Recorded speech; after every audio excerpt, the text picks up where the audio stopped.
What would be the proper formula on flipping a house? I'm having trouble identifying or commuting to what is a good opportunity on that topic. Well, the thing about flipping is if you don't need all the money, then mathematically, flipping probably doesn't make sense. So far, my brother and I have sold two properties.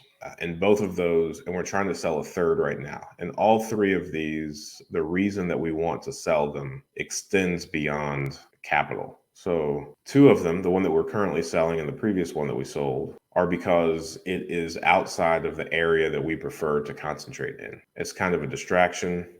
It's a little bit away from the rest of our properties. Our people are tied up for like an hour commuting there and back if anything is needed there. And the first one is because we did not have the ability or the desire to take on that large renovation project. However, from a mathematical perspective, if you have the ability to hold a property, then over the long term period, it makes more sense to do a cash out refinance than it does to sell. Now, for whatever reason, you're not able to do a cash out refinance, if the banks don't want to play with you yet, then perhaps flipping a property makes more sense. If you need quick cash, if you need the most amount of cash, then flipping might make sense. But don't forget about the taxes.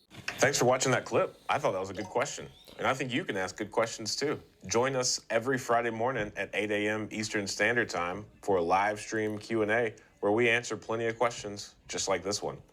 In the meantime, consider subscribing to the channel if you want more of this content. And if you want to increase your deal flow, analyze properties better, and help me feed my family, click the link below for a free 7-day trial of PropStream.